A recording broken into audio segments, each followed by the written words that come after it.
상견례까지 마치고 결혼 날짜를 잡기 위해 집을 알아보고 있던 커플이에요.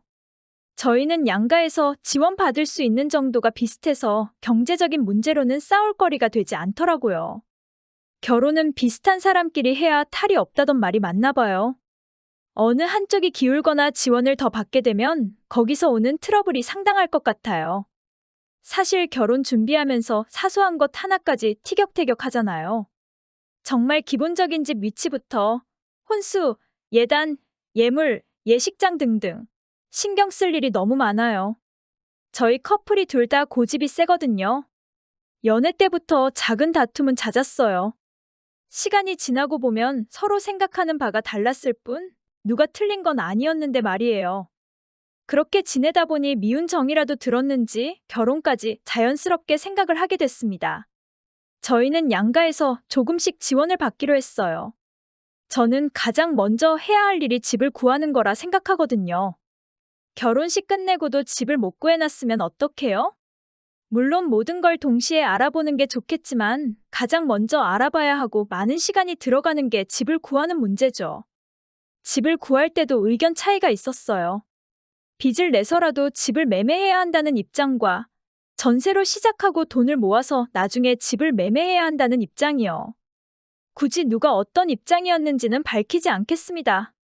집을 매매해야 한다는 입장은 집값은 언젠간 또 오를 것이다. 그때 사려면 늦다. 더 많은 돈이 필요해진다. 이거였어요. 그리고 집을 나중에 매매해야 한다는 입장은 집값이 오를 것이라 확신할 수 없다. 지금 빚을 내고 이자까지 내면서 사는 건 손해다. 이런 생각이었어요. 둘 다 미래의 상황을 어림짐작할 뿐 누구의 말이 틀린 건 아니잖아요. 젊을 때 고생해서라도 돈을 빡세게 모아야 한다는 생각도 들고 여유를 갖고 천천히 모으며 사는 것도 좋은 것 같고 그랬어요. 이때는 감정이 조금 격해져서 3일 정도 서로 연락을 안 하기도 했네요. 부모님들께서는 어른들 신경 써서 싸우는 줄 아시고 둘 맘에 드는 선택을 하라고 하셨거든요. 사실 저희 둘의 의견 차이로 싸운 거였는데 괜히 어른들 신경만 쓰이게 만들었죠. 처음에 격해졌던 감정도 사그라들고 나중엔 상대방의 의견대로 하자고 했어요. 반대의 입장이 돼서 또 부딪힐 뻔했던 거 있죠? 저희의 결론은 도심과 조금 멀어서 교통은 불편하지만 신축인 아파트. 도심권 아파트보다 조금 저렴한 아파트를 매매하기로 했어요. 교통이 불편해봤자 출퇴근 거리 30분 걸리는 정도예요. 이럴 때는 저희가 사는 곳이 서울이 아니라 다행이다 싶어요. 언제 싸웠냐는 듯이 웃으면서 끝나긴 했지만 그만큼 어려운 게 결혼이구나 느꼈어요. 마음에 드는 집을 찾고 가계약금만 넣은 상황이었어요. 계약을 코앞에 두고 있을 때 제 예비 손이 신우한테 어떠한 제의를 받았어요. 편의상 신우라고만 쓰겠습니다. 신우는 초등학생 아이 둘을 키우고 있어요.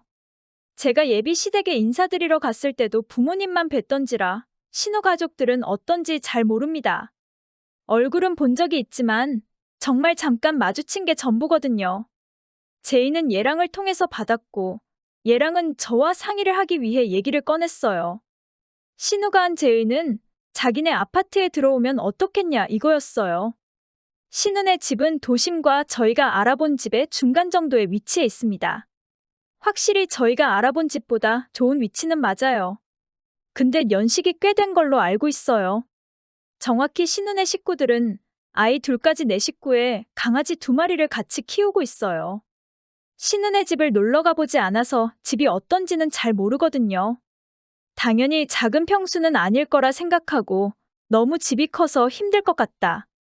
당연히 돈 문제도 있고 자녀 계획도 하나라 큰 집까지 욕심내지 않는다고 거절을 했어요. 애 하나만 낳을 생각이니 25평 정도면 충분하지 않나요?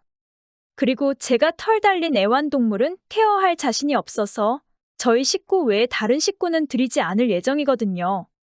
근데 신우네 집은 32평이 아니라 25평이라고 하더라고요. 놀라기도 했지만 무리는 아니라고 생각해서 그렇구나 했어요. 신우는 집이 너무 좁아서 큰 집으로 이사를 갈 예정인데 집이 잘 안 나간다. 어차피 저희가 집을 매매할 계획이 있다면 위치가 더 좋은 자기네 집이 더 낫지 않냐 이거였어요. 서울이나 수도권은 어떤지 모르겠지만 저희 사는 지역은 집 매매 거래가 많이 죽은 상황이에요. 기준금리가 엄청 뛰는 바람에 집값도 떨어지고 매매 거래도 없다고 하더라고요. 확실히 저희가 알아본 아파트를 검색해 봤을 때 2년 전하고 시세가 작게는 5천, 크게는 8천까지 떨어졌어요. 작은 평수라서 5천인 거지 큰 평수는 더 떨어졌더라고요. 여기서 집값이 더 떨어질 것이란 전망과 다시 회복될 거란 전망이 서로 싸우고 있죠. 아무튼 이런 상황인데 확실히 신혼의 집이 구축인 것에 비해서 위치 때문에 집값의 차이가 별로 없어요. 위치는 좋은데 구축이냐? 위치는 좀 별로지만 신축이냐의 차이예요. 개인적인 의견으로는 신축의 메리트를 무시 못한다고 생각하거든요. 집은 오래될수록 돈이 더 들어가고 위치에 메리트가 있다고 해도 출퇴근 시간이 15분에서 20분 정도 더 걸린다 수준이니까요. 시간이 금이라는 말도 있듯이 이 20분 차이가 대단한 것 같기도 하고요. 그래서 고민을 하고 있는데 신우는 이사 갈 집도 알아봤다며 대답을 재촉했어요. 사실 저는 신축 쪽으로 마음이 10% 정도 더 끌렸거든요. 그래서 거절을 했는데 신우는 애 낳고 키울 거면 위치 선정이 중요하다며 제 결정이 틀렸다 하더라고요. 사실 그것도 맞는 말이잖아요. 차를 타지 않고 아이를 키울 수 있는 위치. 이거 중요하죠. 집이야 인테리어만 좀 손보면 깔끔할 거고 연식이 됐다고 해서 20년, 30년 된 아파트는 아니니까요. 신혼에 집을 가본 적이 없어서 예상만 했는데 솔직히 집 상태가 좋을 것 같지 않았어요. 강아지도 2마리나 있고 애도 2이나 있다고 하니까요. 그럼 혹시 인테리어 값이나 보수비 정도는 빼주시지 않을까 싶어서 얼마에 매매하실 생각이냐고 여쭤봤거든요. 근데 신우 대답이 어이가 없었어요. 자기가 얼마에 들어왔으니 저희에게도 그 금액에 넘기겠다고 합니다. 그래야 자기가 큰 집 이사 갈 수 있다네요. 지역을 밝히지 않기 위해 정확한 금액은 명시를 하지 않겠습니다. 예를 들어서 신우가 그 집을 3억에 매매했다고 쳐요. 지금은 그 집의 시세가 2억 5천까지 내려갔고 급매로 나온 집은 2억 3천에 나와 있기도 합니다. 저희가 알아본 신축 아파트는 2억 4천이고요. 신우는 저희에게 3억에 집을 넘기겠다고 해요. 물론 인테리어나 집 보수도 저희의 몫이라고 합니다. 그리고 신우는 저희에게 3억을 받고 옆에 4억짜리 큰 평수로 가겠다고 하는 거예요. 저희에게 2억 초반에 넘기면 본인 부담금이 2억인 셈이니 확실히 부담되는 것은 맞아요. 하지만 저는 신우의 생각이 이해가 되질 않았어요. 집을 매매할 때는 현재 시세에 맞추는 것이 맞죠. 본인이 얼마에 들어왔냐가 중요하지 않잖아요. 집값 오르면 저렴했던 시기의 값으로 팔까요? 오른 금액 그대로 달라고 하겠죠? 전 그 값이라면 매매하지 않겠다고 했어요. 그 아파트 매물로 나와 있는 데를 들어가도 5천이나 남아요. 굳이 신우의 집을 받을 이유가 없어요. 솔직히 가족이 될 예정이니 조금 더 싸게 주시지 않을까 기대도 했어요. 싸게 주진 못하더라도 덤탱이는 씌우지 말아야죠. 신우가 얘랑이랑 나이 차이가 많이 나는데 저희가 어리다고 무시를 한 것 같아요. 시세가 뭔지도 모르고 팔랑귀에 넘어가서 비싸게 집 살 줄 아셨나 봐요. 인터넷 사연들 듣다 보면 가족이니까 물건 싸게 팔아줘라 이런 건 종종 봤거든요. 근데 가족이니까 물건 비싸게 사가라 이런 건 처음 봐요. 그 집 3억에 내놓잖아요? 부동산에서도 이 값에 절대 안 나간다고 고개 저을걸요? 값을 듣고는 그냥 아예 생각 없다고 딱 잘랐죠. 그만한 돈도 대출 내기 힘들고 그렇게까지 해서 들어가고 싶지 않다고요. 이렇게 거절을 했더니 제가 시세도 모르고 돈만 부담이 돼서 그런 건 줄 아셨나 봐요. 위치가 돈이고 돈이 곧 위치다. 이런 말을 하면서 돈에 관한 얘기가 아닌 위치에 대한 장점만 쭉 늘어놓으시더라고요. 그래서 솔직히 말했어요. 저 그 동네 시세 아는데 그 동네 25평 3억씩이나 안 하잖아요. 시세보다 비싼 집을 저희가 왜 들어가요? 그때 신우는 아무 말도 못 하셨어요. 한 1분 정도 아무 말도 못하고 있다가 변명을 하셨거든요. 내가 가족한테 장사하려고 그랬겠어? 나도 이사를 해야 하니까 힘들어서 내가 쓴 만큼만 딱 돌려받으려고 그랬지. 남겨먹을 생각은 절대 아니야. 이게 남겨먹고 장사하는 거 아니에요? 시세보다 비싸게 팔아서 이득 보고 자기 돈은 덜 쓰겠다는 게 장사 아니에요? 누나라는 사람이 동생 등쳐먹으려는 거 보고는 어이가 없었는데 다행히 얘랑도 금액 듣고는 딱 거절을 했어요. 누나가 시세보다 싸게 주려고 물어본 건 줄 알았다고요. 시세보다 비싸게 받을 줄 알았으면 저한테 얘기도 안 꺼냈을 거라 하네요. 저 이때 신우한테 정이 싹 떨어져서 결혼 엎어야 하나 싶었어요. 솔직하게 얘랑한테 너희 누나 때문에 결혼 망설여진다고 말했거든요. 계속 얼굴을 볼 사이인데 이렇게 시작부터 불편하면 어떡해요?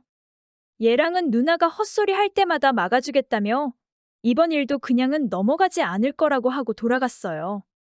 어떻게 하려나 싶었는데 부모님께 말씀을 드렸더라고요. 그 집에서 식구들끼리 어떤 대화를 했는지는 모르겠어요. 근데 예비 시아버님께서 저한테 직접 전화를 하셨어요. 결혼에 지장 가게 만들어서 미안하다고요. 신우 얘기는 기억 속에 담아둘 필요도 없고 말도 안 되는 소리니까 들은 채도 하지 말라고 하셨어요. 전화 끊으실 때까지 저한테 몇 번이나 미안하다고 하셨어요. 솔직히 어른이 아랫사람한테 미안하다고 고개 숙이는 게 쉽지 않다고 생각해요. 그래서 저는 예비 시아버님이 이렇게 저한테 사과해 주시는 걸로 충분하다 생각했거든요. 근데 저희 부모님께도 전화를 하셨더라고요. 이런 일이 있었는데 심력 끼쳐드려서 죄송하다.